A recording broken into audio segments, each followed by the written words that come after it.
City cable. అందరికీ నమస్కారం. City cable వార్తా విశ్లేషణకు స్వాగతం.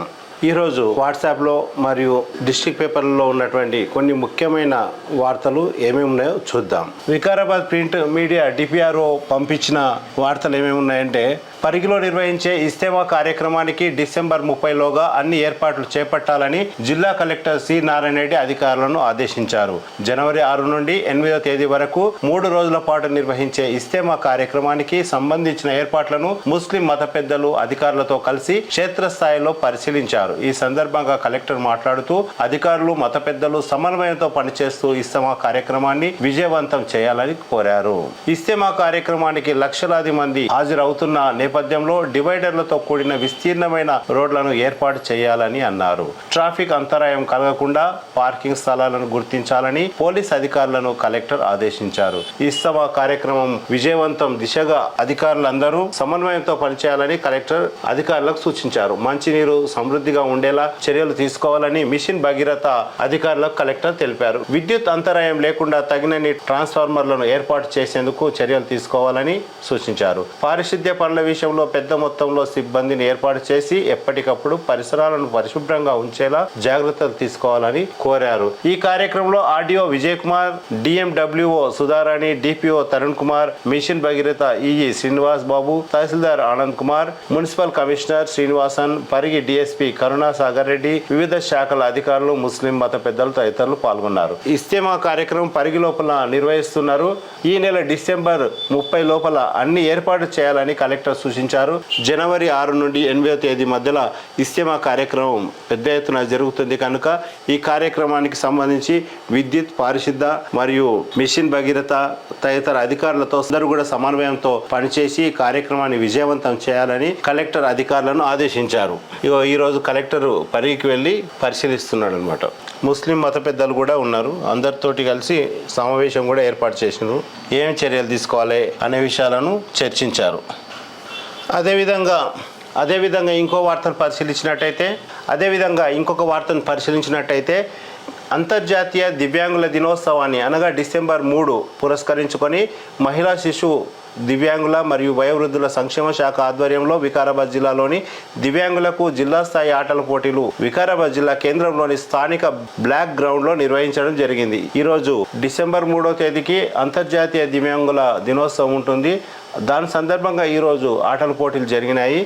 ఎక్కడంటే స్థానిక బ్లాక్ గ్రౌండ్లో నిర్వహించడం జరిగింది. ఈ కార్యక్రమానికి ముఖ్య అతిథిగా వచ్చేసిన జిల్లా సంక్షేమ అధికారిని కెతావత్ లలితా కుమారి మాట్లాడుతూ ఈరోజు దివ్యాంగులను జూనియర్స్ అనగా 10 నుండి 16 సంవత్సరాల మధ్యలో ఉన్న వాళ్ళు, సీనియర్స్ 17 నుండి 35 సంవత్సరాల వరకు 2 విభాగాలుగా విభజించి ఆటల పోటీలను నిర్వహించడం జరిగిందని, shot put, javelin throw, running, chess, carroms, wheel chairs మొదలైన ఆట పోటీలు అదేవిధంగా సమాజంలో దివ్యాంగులు సాధారణ పౌరులతో సమానంగా అన్ని రంగాల్లో బాగా రాణిస్తూ స్ఫూర్తి ప్రదాతలుగా నిలుస్తారని జిల్లా అధికారిని కెతావత్ లలిత కుమారి అన్నారు. అన్ని అవయవాలు సక్రమంగా పనిచేసే వ్యక్తులు విజయాలను సాధిస్తే ప్రతికూలతలను అధిగమిస్తూ అసమాన విజయాలను సాధించే దివ్యాంగులు ఎంతో మందికి స్ఫూర్తి ప్రదాతలుగా నిలుస్తారని అన్నారు. దివ్యాంగుల తల్లిదండ్రుల కన్నా టీచర్లు, గార్డియన్లు పిల్లలకు తోడుగా నిలిచి వారికి సకాలంలో సరైన ప్రోత్సాహాన్ని అందిస్తూ దివ్యాంగులను ముందుకు నడిపించాలని, ఇలాంటి వేడుకలు నిర్వహించడం పట్ల ఎవరైనా ఆధారపడకుండా తమ కాళ్లపై తామే నిలబడాలని, మనస్థైర్యం పెరగడమే కాక వారిలో ఉన్న ఆత్మస్థైర్యాన్ని ఇలాంటి ఆట పోటీలు నిర్వహించడం వల్ల వాళ్ళలో ఉన్న అభద్రతా భావం పోతుందని, అంతేకాక ప్రభుత్వం మహిళా శిశు సంక్షేమ శాఖ తరపున దివ్యాంగులలో ఆత్మ గౌరవాన్ని మరింత పెంచి సమాజంలో దివ్యాంగుల పట్ల చూపిస్తున్న వివక్షతను పారదోలేందుకు ఉపయోగపడుతుందని తెలియజేయడం జరిగింది. జిల్లా స్థాయి ఆటల పోటీల్లో పాల్గొన్న వారందరూ రాష్ట్ర స్థాయిలో కూడా అద్భుతమైన విజయాలను సాధించాలని ఆశాభావం వ్యక్తం చేశారు. ఈ కార్యక్రమాన్ని ఉద్దేశించి జిల్లా యువజన మరియు క్రీడల శాఖ అధికారి హనుమంతరావు మాట్లాడుతూ వికారాబాద్ జిల్లాలోని దివ్యాంగులందరికీ జిల్లా స్థాయి దివ్యాంగుల ఆటల పోటీలు నిర్వహించడం చాలా సంతోషదగ్గ విషయమని, ఇలాంటి వేడుకలు నిర్వహించడం పట్ల దివ్యాంగులు ఎవరైనా ఉన్న తమ కాళ్లపై తామే నిలబడాలని కోరడమే కాక వారిలో ఉన్న ఆత్మస్థైర్యాన్ని ఇలాంటి ఆటల పోటీలు నిర్వహించడం మంచి నిదర్శనమని కొనియాడారు. ఈ కార్యక్రమంలో DRDA additional PD Narsimhulu, child development officer Priyadarshini, Jayaram, Renuka, Venkateswaramma, senior assistant Zaheeruddin, educational డిపార్ట్మెంట్కి చెందిన పిఏటీలు వికారాబాద్ జిల్లాకు చెందిన దివ్యాంగులు మరియు women and child welfare department సిబ్బంది హాజరు కావడం జరిగింది. దీనికి సంబంధించిన ఫోటోలు హనుమంతరావు, లలిత కుమార్ ఈమెనే.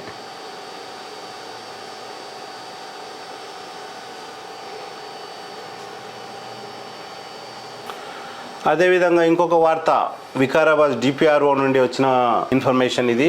అర్హులైన ప్రతి ఒక్కరు ఓటర్ జాబితాలో పేరు నమోదు చేసుకోవాలి. జిల్లా అదనపు కలెక్టర్ రాహుల్ శర్మ తెలిపారు. శుక్రవారం ఓటర్ నమోదుపై స్పెషల్ సమ్మర్ రివిజన్ వివిధ రాజకీయ పార్టీల ప్రతినిధులతో కలెక్టరేట్లోని తన ఛాంబర్లో అదనపు కలెక్టర్ సమావేశం నిర్వహించారు. ఈ సందర్భంగా ఆయన మాట్లాడుతూ 2024 జనవరి 1వ తేదీ వరకు 18 సంవత్సరాల వయసు నిండిన వారందరూ తప్పనిసరిగా ఓటు నమోదు చేసుకోవాలని వివిధ రాజకీయ పార్టీలతో సమావేశం ఏర్పాటు చేసి వాళ్లకు సూచించారు. రాహుల్ శర్మ ఈయననే.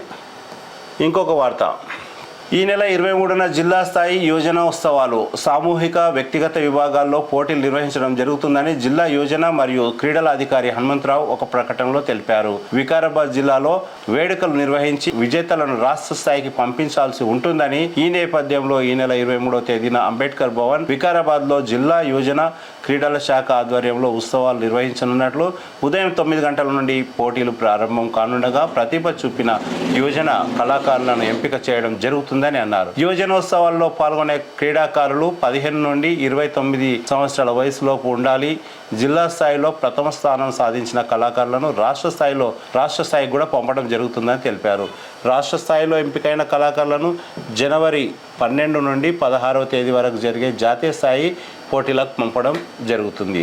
ప్రదర్శనలు ఏమేమి పోటీలు ఉంటాయంటే జానపద నృత్యం, ఫోక్స్ డ్యాన్స్ ఒక్కో బృందంలో 10 మంది మాత్రమే ఉండాలి. ప్రదర్శనలో జానపద నృత్యాలు భారతీయ సాంప్రదాయానికి అనుగుణంగా ఉండాలి. ప్రదర్శనకు 15 నిమిషాల సమయం మాత్రమే ఇస్తారు. జానపద నృత్యం, ఫోక్స్ డ్యాన్స్ సోలో ఒక్కో బృందంలో 5 మాత్రమే ఉండాలి. నృత్య ప్రదర్శన సమయం 7 నిమిషాలు మాత్రమే ఉంటుంది. జానపద గేయాలు, ఫోక్స్ సాంగ్ గ్రూప్ ఉన్నట్టయితే ఒక్కో బృందంలో అందరూ కలిపి 10 మంది వరకు మాత్రమే ఉండాలి. సినిమా పాటలను అనుమతించరాదని, ప్రదర్శన సమయం 7 నిమిషాల వరకు మాత్రమే. జానపద గేయాలు, ఫోక్ సాంగ్ సోలో ఒక్కో బృందంలో 5 మాత్రమే ఉండాలి. గ్రూప్ విభాగాల్లో మొత్తం యువకులు లేదా యువతులు లేదా యువకులు కూడా ఉండవచ్చు. వాయిద్య పరికరాలు వారే తెచ్చుకోవాలి. లైవ్ ప్రదర్శన చేసిన వారికి ప్రాధాన్యత ఇస్తామని అన్నారు.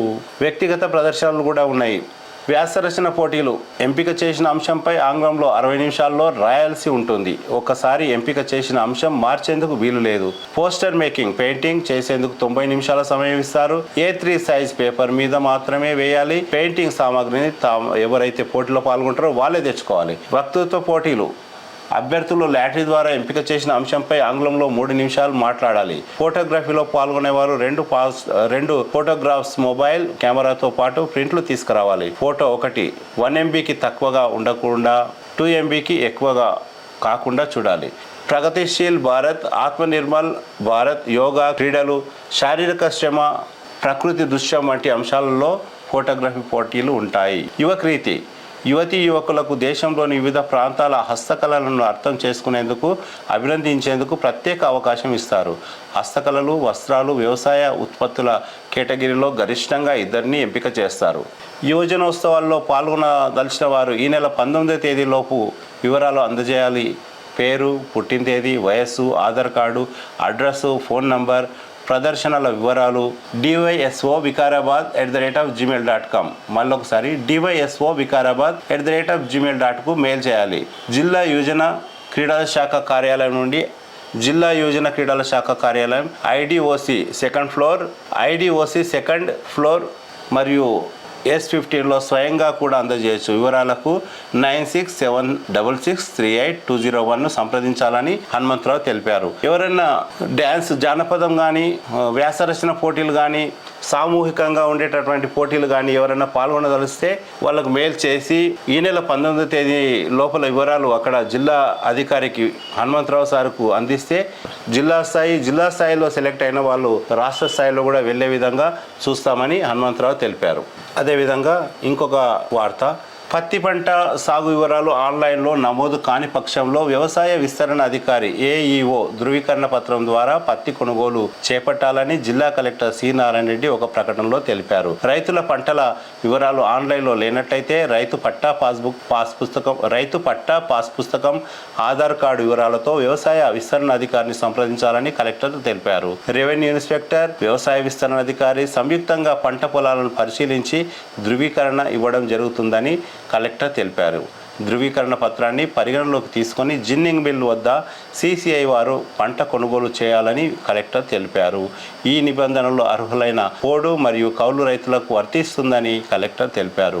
పత్తి కొనుగోలు విషయంలో రైతులు ఏ విధమైనటువంటి ఆందోళన కూడా చేయొద్దని, ఆందోళన పడవద్దని కలెక్టర్ తెలిపారు. పత్తి కొనుగోలు విషయంలో ఎలాంటి ఇబ్బందులు ఉన్నా వ్యవసాయ శాఖ అధికారులను సంప్రదించాలని కలెక్టర్ ఒక ప్రకటనలో తెలిపారు. కలెక్టర్ ఒక ప్రెస్ నోట్ పంపించింది. ఏంటంటే పత్తి పంట మనం అమ్మడానికి వెళ్ళినప్పుడు మీది ఆన్లైన్లో లేదు, పేరు వాపసు పోండి అని చెప్పి దళారులకు అట్లా అమ్మకుండా వ్యవసాయ అధికారులను మరియు ఆర్ఐని కలిసి ధృవీకరణ పత్రాన్ని తీసుకొని వెళ్తే ఆడ కొంటారు. కాబట్టి రైతులు ఎలాంటి ఆందోళన చెందొద్దని కలెక్టర్ సి నారాయణ రెడ్డి తెలిపారు. ఇంకొక వార్త చూసినట్టయితే లింగయ్యనాయక్ అదనపు కలెక్టర్ ఏం తెలుపుతున్నాడంటే బొమ్రేస్పేట, దుద్యాల గ్రామాలు, బొమ్రేస్పేట ఒకటి, దుద్యాల గ్రామాల లోపల ఎవరైనా అర్హులైన వాళ్ళు ఉంటే మీ సేవకు అప్లై చేసుకోండి అని చెప్తున్నాడు. అది డిసెంబర్ 20వ తేదీ సాయంత్రం 5 గంటల లోపు తమ అర్జీలను కలెక్టర్ కార్యాలయంలోని ఈ డిస్ట్రిక్ట్ మేనేజర్ ఈడీఎంకు అందజేయాలని అదనపు కలెక్టర్ ఒక ప్రకటనలో తెలిపారు. ఈరోజు ముఖ్యమైన వార్తలు కొన్ని చూద్దాము. పార్లమెంట్ పైన దాడి జరిగింది కదా ఇటీవల. ఈ పార్లమెంట్ పైన దాడి జరిగింది ఇటీవల. ఈ నలుగురే దానికి సూత్రధారులు, కర్త, కర్మ, క్రియ అంతా ఈ నలుగురే. వీళ్ళను 7 రోజుల పాటు పోలీస్ కస్టడీకి తరలించారు. పార్లమెంట్ భద్రతను ఉల్లంఘించి దాడికి యత్నించిన కేసులో మాస్టర్ మైండ్గా చెప్పబడుతున్న లలిత్ జూకి ఢిల్లీ పాటియాలా హౌస్ కోర్టు 7 రోజుల పాటు పోలీస్ కస్టడీ విధించింది.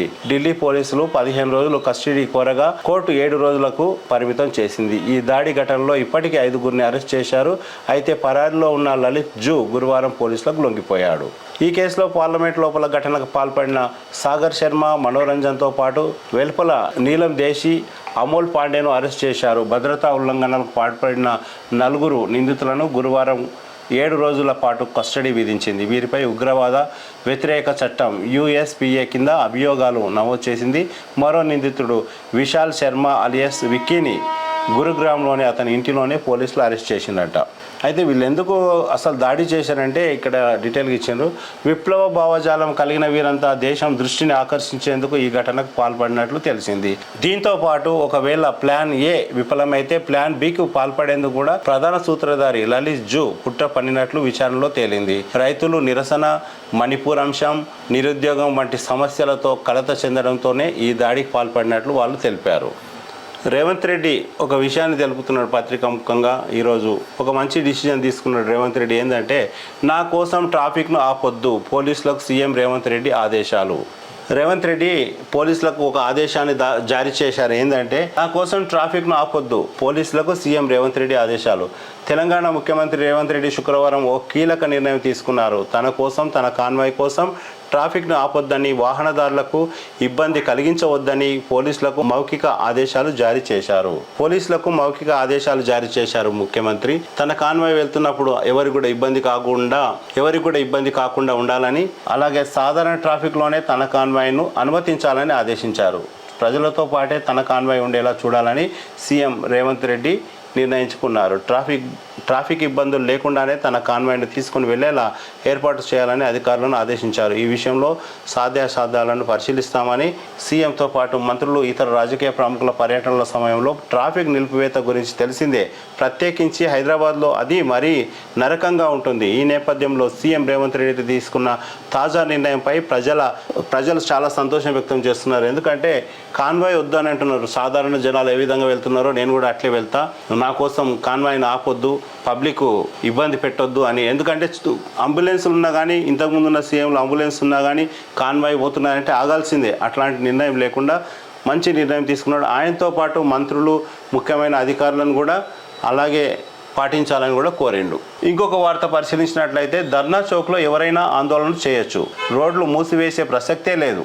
ధర్నా చౌక్ని యథావిధిగా కొనసాగించేందుకు ప్రభుత్వం నిర్ణయం తీసుకుంది. హైదరాబాద్ పోలీస్ కమిషనర్ కొత్త శ్రీనివాసరెడ్డి తెలిపారు. ఇవాళ ధర్నా చౌక్ని ఆయన పరిశీలించారు. ధర్నా చౌక్ పైన డాక్టర్ బిఆర్ అంబేద్కర్ సచివాలయంలో ఉన్నత స్థాయి సమావేశం కొనసాగింది. ఈ మీటింగ్ తర్వాత హైదరాబాద్ సిపి మాట్లాడుతూ ధర్నా చౌక్లో సౌకర్యాలు మెరుగుపరిచేందుకు కృషి చేస్తామని తెలిపారు. ధర్నా చౌక్లో ఎవరైనా ఆందోళన చేపట్టవచ్చని, ధర్నాలు నడుస్తున్న సమయంలో రోడ్లను మూసివేసే ప్రసక్తే లేదు అని సిపి కొత్తకోట శ్రీనివాసరెడ్డి వెల్లడించారు. ఒక మంచి నిర్ణయం తీసుకున్నారు. ఇదివరకున్న గత ప్రభుత్వం లోపల ధర్నా చౌక్ను అసలు ధర్నాలే చేయరాదు హైదరాబాద్లో అనేటటువంటి వాదన ఉండేది. ధర్నా చేస్తున్నారంటే ఎక్కడోళ్ళని అక్కడ ట్రాఫిక్ అంతరాయం కలిగించి ధర్నా చౌక్కు వెళ్లకుండా చూసేటటువంటి వారు. కానీ ఇప్పుడు మాత్రం ధర్నా చౌక్లో ఎవరైనా ధర్నా చేసుకోవచ్చని సిపి కొత్తకోట శ్రీనివాసరెడ్డి ప్రకటించారు.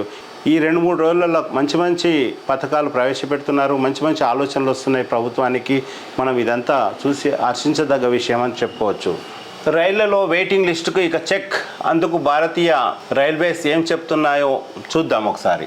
తరచుగా రైలు ప్రయాణం చేసేవారు ఒక్కోసారి టికెట్ రిజర్వేషన్ వెయిటింగ్ లిస్టులో ఉంటుంది. ఇలా ప్రతిరోజు వేల మంది ప్రయాణికులు వెయిటింగ్ లిస్టులో ఉండటంతో ఇబ్బందులు పాలవుతున్నారు.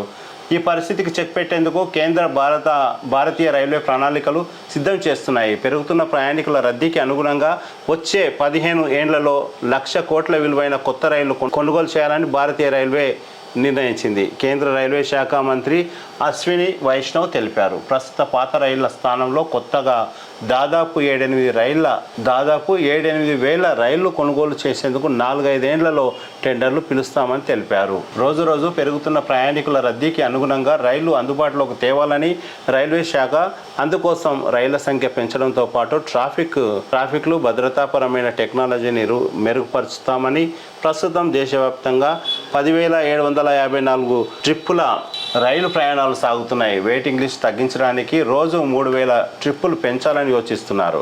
వచ్చే 7 ఏళ్లలో రైలు ప్రయాణికుల సంఖ్య 1,000 కోట్లకు చేరుతుందని రైల్వే శాఖ భావిస్తున్నది. ప్రస్తుత ఆర్థిక సంవత్సరంలో రైల్వే శాఖ కేటాయించిన 2.4 లక్షల కోట్ల బడ్జెట్లో 70% నిధులు వినియోగించామని రైల్వే శాఖ మంత్రి అశ్విని వైష్ణవ్ చెప్పారు. ప్రస్తుత ఆర్థిక సంవత్సరం ముగిసేలోపు దేశవ్యాప్తంగా 6,000 కిలోమీటర్ల విస్తీర్ణం మేరకు కొత్త ట్రాక్ల నిర్మాణం పూర్తవుతుందని తెలిపారు. గత ఆర్థిక సంవత్సరంలో 14 కిలోమీటర్ల పొడవున ట్రాక్ నిర్మాణం చేపడితే ప్రస్తుత ఆర్థిక సంవత్సరంలో 16 కిలోమీటర్ల పొడవున ట్రాక్ నిర్మాణం చేస్తున్నట్లు తెలిపారు. ఇంకా ఇది చాలా లేట్ ఉంది. వాళ్ళు ప్రకటించారు పార్లమెంట్లో, కానీ అప్పుడే వెయిటింగ్ లిస్టు చెక్ అని చెప్పి రేపటి నుంచి వెయిటింగ్ లిస్ట్ లేకుండా చేయడం అనేది కాదు. కొత్త రైళ్లు ప్రవేశపెట్టినప్పుడు ఇప్పుడున్న వాటికంటే చాలా ట్రిప్పులు ప్రవేశపెట్టినప్పుడు వెయిటింగ్ లిస్ట్ ఉండదు, ఇప్పుడైతే ఉంటుంది. మన వికారాబాద్ జిల్లాలో అడిషనల్ కలెక్టర్గా మరియు ఇక్కడే ట్రైనింగ్ కూడా తీసుకుంది. ఇప్పటివరకు ఢిల్లీలో పనిచేసింది ఆమె. హెచ్ఎండిఏ జాయింట్ కమిషనర్గా అమ్రపాలి బాధ్యతలు స్వీకరణ. నేడు హైదరాబాద్లో మెట్రోపాలిటన్ డెవలప్మెంట్ అథారిటీ హెచ్ఎండిఏలో జాయింట్ మెట్రోపాలిటన్ కమిషనర్గా అమ్రపాలి కాటా బాధ్యతలు చేపట్టారు. ఓకే, ఈ అమ్రపాలి మన వికారాబాద్ జిల్లాలో పనిచేసిపోయింది. ఇక ఇప్పటి నుండి హెచ్ఎండిఏ జాయింట్ కమిషనర్గా పదవి బాధ్యతలు చేపట్టనున్నారు. నా కోసం ట్రాఫిక్ ఆపొద్దు, ఇంతకుముందు చెప్పినాము. తాండూరు లోకల్ వార్త ఒకటి. Tandur recreation centre Tandur Manohar Reddy attend అవుతున్నారు 17వ తేదీకి ఆదివారం 1 గంటలకు మధ్యాహ్నం. నూతనంగా టీఆర్సీ క్లబ్కు చైర్మన్గా పటేల్ శ్రీశైలం, అదేవిధంగా లక్ష్మణ్ రావు వైస్ ప్రెసిడెంట్గా, ఓం ప్రకాష్ సోమాని సెక్రటరీగా, దినేష్ సింగ్ ఠాగూర్ జాయింట్ సెక్రటరీగా మరియు రమేష్ చంద్ర భూపు ట్రెజరర్గా కోశాధికారిగా మరియు నాగారం నరసింహులు, పి నారాయణ రెడ్డి, కల్వ రాధాకృష్ణ, మంకాల లక్ష్మీనారాయణ, ప్రసాద్ గౌడ్ తదితరులు ఈ కార్యక్రమంలో ఉంటారు. అంటే టీఆర్సీ అధ్యక్షులైనరు. ఆ కార్యక్రమానికి మనోహర్ రెడ్డి అటెండ్ అవుతున్నట్లు తెలిసింది. అదేవిధంగా ఇంకొకటి వార్త చూసినట్లయితే గమ్మత్తు చూడండి, 4 ముఖ్యమంత్రులు ఏబీవీపీ కార్యకర్తలే. ఇటీవల 4 రాష్ట్రాల్లో జరిగిన శాసనసభ ఎన్నికల్లో ఆర్ఎస్ఎస్ అనుబంధ సంస్థ అయిన ఏబీవీపీలో చురుకుగా పాల్గొని రాజకీయ క్షేత్రంలో వెలుగొంది. 4 కూడా ముఖ్యమంత్రి కావడం, అందులో తెలంగాణ ముఖ్యమంత్రి రేవంత్ రెడ్డి, ఛత్తీస్గఢ్ ముఖ్యమంత్రి విష్ణుదేవ్ సాయి, మధ్యప్రదేశ్ ముఖ్యమంత్రి మోహన్ యాదవ్, రాజస్థాన్ ముఖ్యమంత్రి మదన్ లాల్ శర్మ, వీళ్ళందరూ కూడా ఏబీపీలో నుంచి వచ్చిన వాళ్ళు అంట. ఇప్పుడు మొన్న జరిగిన అసెంబ్లీ ఎన్నికల్లో ఈ 4 ముఖ్యమంత్రులు అయినారు. వీళ్ళ 4 కూడా ఏబీపీ నుంచి వచ్చిన వాళ్ళంట. ప్రజాస్వామ్యంలో ఓటు హక్కు కీలకం, ఓటరుగా నమోదు చేసుకోండి, జనవరి 5 వరకు అవకాశం. తాండూరు ఆర్డీఓ శ్రీనివాసరావు సమావేశంలో నిన్న తెలిపిండు. ఇది ఈరోజు కాదు, నిన్నటిది. ఈరోజు ఎన్ఎస్యుఐ రాష్ట్ర అధ్యక్షులు బల్మూరు వెంకట్, దీపక్, జిలానీ, వాజిద్ తదితరులు కలిసిందనమాట. విష్ణు సాక్షి రామకృష్ణ ఒక వార్త రాసిండు. ఇదివరకు ఆయన లెక్చరర్గా కూడా పనిచేసిండు. రామకృష్ణ తాండూరు టౌన్లో వార్తలు రాస్తాడు. పేరుకే నంబర్ 1 పాఠశాల, సిబ్బంది నిర్వహణ లోపం, విద్యార్థులకు శాపం, వసతుల లేమితో బాలికలు విలవిల, పట్టించుకొని విద్యాశాఖ అధికారులు. పేరులో ఏమున్నది, పనితీరులో గమనించాలన్న సంగతి ఎలా ఉన్నా ఇక్కడి పాఠశాల పేరు గొప్ప పాత్రనే పోషిస్తుంది. వినటానికి ప్రభుత్వ నంబర్ 1 పాఠశాల బాగానే ఉంది, కానీ నిర్వహణలో పూర్తిగా విఫలం. విద్యాబుద్ధులు నేర్చుకోవడానికి సరస్వతి మందిరానికి వచ్చే కనీస వసతులు కొరబడి ఇంటికి వెళ్ళాకే అన్నీ అన్నట్లు తెలుస్తుంది. పాఠశాలలో వందలాది మంది బాలబాలికలు విద్యను అభ్యసిస్తున్నారు. వీరందరికీ 4 అంటే 4 మూత్రశాలలు మాత్రమే ఉన్నాయి. అవి కూడా దుర్గంధ భరితం. ఆ దాటిని తట్టుకోలేక బాలురు ఆరు బయటకు పరిగెత్తుండగా బాలికల సంగతి దయనీయంగా మారింది. అంతేకాదు, భోజనం అనంతరం చేతులు శుభ్రం చేసుకోవడానికి అక్కడ ఆవరణలో తాగునీటికి ట్యాంకుల్లో నీరు లేదు. అవి అలంకారప్రాయమేనని విద్యార్థులు ఆరోపిస్తున్నారు. దీంతో పాఠశాల ప్రధానోపాధ్యాయులపై బాలికల తల్లిదండ్రులు తీవ్ర ఆగ్రహం వ్యక్తం చేస్తున్నారు.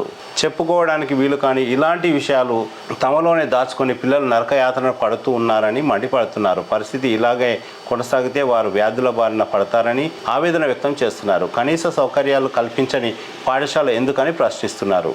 పాఠశాల నంబర్ 1 స్కూల్ సాయిపూర్లో ఉంది. పేరుకు మాత్రమే నంబర్ 1 అని ఉంది, కానీ పిల్లలకు కనీసం కడుక్కోవడానికి వాటర్ కూడా లేవు ట్యాంకుల్లో. అదేవిధంగా మూత్రశాలలు 4 అంటే 4 ఉన్నాయి. అమ్మాయిలకైతే మరీ ఘోరంగా ఉంది. మూత్రం పోయడానికి చాలా ఇబ్బందిగా ఉందని ఆయన పరిశీలనాత్మకంగా మంచి వార్త రాసిండు రామకృష్ణ. కొద్దిగా షార్ట్కట్ల హెడ్డింగ్స్ ఏమున్నాయో చెప్పేస్తా. ఆంధ్రజ్యోతి పేపర్ను పరిశీలించినట్లయితే పాలన ప్రక్షాళన, వికారాబాద్ జిల్లాను అభివృద్ధిలో మోడల్గా తీర్చిదిద్దే సంకల్పంతో ముఖ్యమంత్రి రేవంత్ రెడ్డి, స్పీకర్ ప్రసాద్ కుమార్ ఉన్నారు. మనకు మంచిగా ఒక ముఖ్యమంత్రి వికారాబాద్ జిల్లానే, స్పీకర్ కూడా వికారాబాద్ నియోజకవర్గానికి చెందినటువంటి వారే. కాబట్టి ఇప్పుడు మన జిల్లా అభివృద్ధి పథంలో దూసుకుపోతుందని చెప్పడంలో ఏ విధంగా కూడా ఆలోచించాల్సిన అవసరమే లేదు. కంపల్సరీ అభివృద్ధి చెందుతుందని ప్రజలు అనుకుంటున్నారు. త్వరలో వివిధ శాఖల అధికారులు బదిలీ, ప్రభుత్వ పథకాలు పకడ్బందీగా అమలు చేసే వారి కోసం కసరత్తు. వికారాబాద్పై సీఎం రేవంత్ రెడ్డి, శాసనసభ స్పీకర్ ప్రసాద్ కుమార్ల ప్రత్యేక దృష్టి. కులక్చర్ల సొసైటీ చైర్మన్ పదవిపై కాంగ్రెస్ గురి. రేసులో 2 నాయకులు. చైర్మన్గా ఉన్న మనోహర్ రెడ్డి ఎమ్మెల్యేగా ఎన్నిక, సొసైటీ పదవికి రాజీనామా. కులక్చర్ల సొసైటీ చైర్మన్ పదవికి కాంగ్రెస్ పార్టీ నాయకులు దృష్టి సాధించారు. సొసైటీ చైర్మన్గా ఉన్న బుయ్యని మనోహర్ రెడ్డి తాండూరు ఎమ్మెల్యేగా కావడంతో చైర్మన్ పదవికి రాజీనామా చేశారు. 2020 సొసైటీ ఎన్నికల్లో 13 మంది డైరెక్టర్లు బీఆర్ఎస్కు చెందిన వారే. డైరెక్టర్లు ఏకగ్రీవంగా ఎన్నిక కావడంతో చైర్మన్గా మనోహర్ రెడ్డి, వైస్ చైర్మన్గా నాగరాజు ఎన్నికయ్యారు. అనంతరం మనోహర్ రెడ్డి డీసీసీబీ చైర్మన్ అయ్యారు. మనోహర్ రెడ్డి రాజీనామాతో ప్రస్తుతం 12 మంది డైరెక్టర్లు ఉన్నారు. వారిలో 7 డైరెక్టర్లు మనోహర్ రెడ్డి అనుచరులుగా ఉన్నారు. ఖాళీ ఏర్పడిన తిరుమలాపూర్ డైరెక్టర్ను ఏకగ్రీవంగా డైరెక్టర్లు ఎన్నుకునే అవకాశం ఉంది. అదే గ్రామానికి చెందిన కాంగ్రెస్ సీనియర్ నాయకుడిని ఎన్నుకుంటారనే ప్రచారం జరుగుతోంది. అక్కడ చైర్మన్ పదవి కూడా రాజీనామా చేసింది కాబట్టి అక్కడ ఎవరిని ఫిలప్ చేయాలని ఆలోచిస్తున్నారు. మనోహర్ రెడ్డి సొంత ఊరైనటువంటి తిరుమలాపూర్ గ్రామానికి చెందిన ఒక కాంగ్రెస్ నాయకుడిని అక్కడ కులక్చర్ల సొసైటీ చైర్మన్గా ఎన్నుకోవచ్చని ఊహాగానాలు ఉన్నాయి.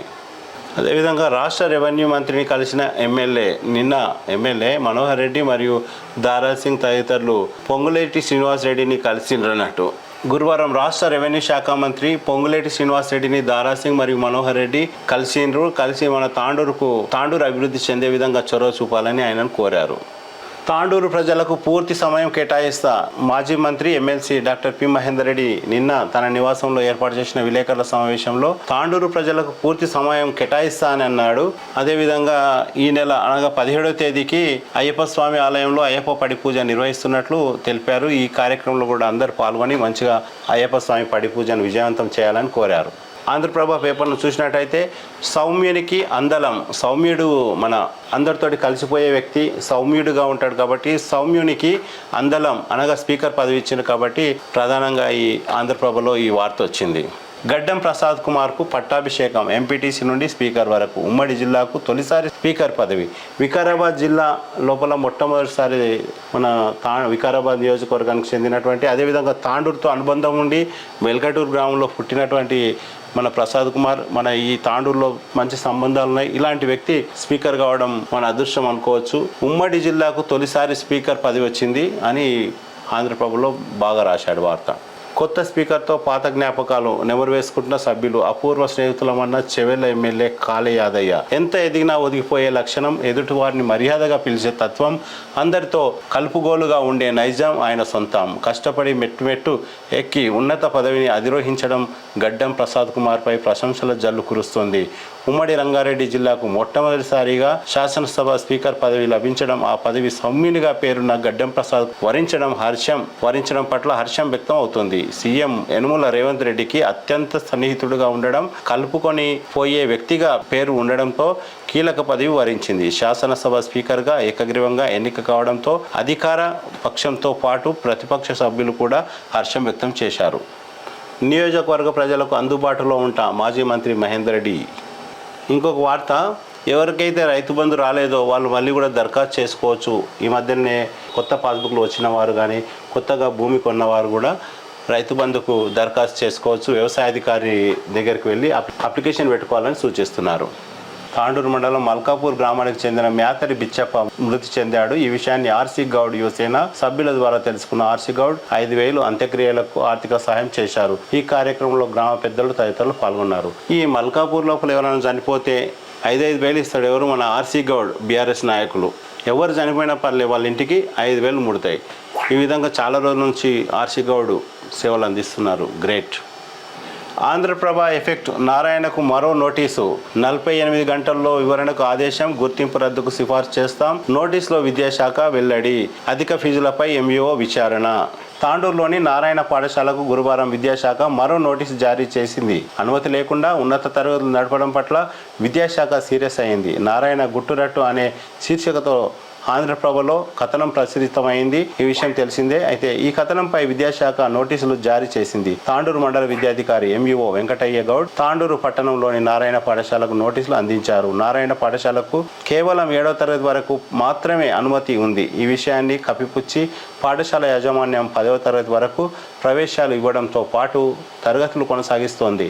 ఈ 3 తరగతులతో దాదాపు 8, 9, 10 ఈ 3 తరగతుల లోపల దాదాపు 100 మంది విద్యార్థులు ప్రవేశాలు పొందుతూ ఉన్నారు. ఇలా గుర్తింపు లేకపోయినా ప్రవేశాలు ఇవ్వడం, తరగతులు కొనసాగించడం జీవో నంబర్ 1కి వ్యతిరేకమని విద్యాధికారి జీవో జారీ చేసి నోటీసులో పేర్కొన్నారు. విద్యార్థులతో పాటు వారి తల్లిదండ్రులను మోసం చేయడమే అని గుర్తు చేశారు. విద్యార్థులతో పాటు వారి తల్లిదండ్రులను తప్పుదోవ పట్టించడంతో పాటు వారి జీవితాలతో ఆడుకుంటున్న నారాయణ పాఠశాల గుర్తింపును రద్దు చేయడంతో పాటు శాఖాపరమైన చర్యలు ఎందుకు తీసుకోరాదో నోటీసులు జారీ చేసి 48 గంటల్లో వివరణ ఇవ్వాలని మండల విద్యాధికారి స్పష్టం చేశారు. నిర్ణీత సమయంలో సమాధానం ఇవ్వకపోతే పాఠశాల గుర్తింపు రద్దుకు సిఫార్సు చేస్తామని విద్యాధికారి వెంకటయ్య గౌడ్ వెల్లడించారు. మరోవైపు నారాయణ పాఠశాలలో అధిక ఫీజుల వసూలుకు సంబంధించి వచ్చిన ఫిర్యాదులపై విద్యాశాఖ ఇప్పటికే పాఠశాల యాజమాన్యంకు నోటీసులు జారీ చేసింది. ఈ నోటీసులకు ఎలాంటి సమాధానం రాకపోవడంతో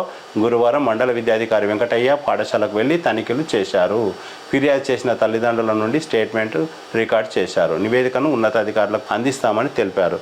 ఈ నారాయణ పాఠశాల మన శివాజీ చౌక్లో ఉంది. తాండూరు పట్టణంలోని శివాజీ చౌక్లో నారాయణ పాఠశాల ఉంది. ఈ పాఠశాలలో 7వ తరగతి వరకు మాత్రమే అనుమతి ఉంది. 7వ తరగతి వరకు మాత్రమే పిల్లలు చదవడానికి. కానీ 8, 9, 10 ఈ 3 క్లాసులలో కూడా సుమారు 100 మంది విద్యార్థులు చదువుతున్నారు.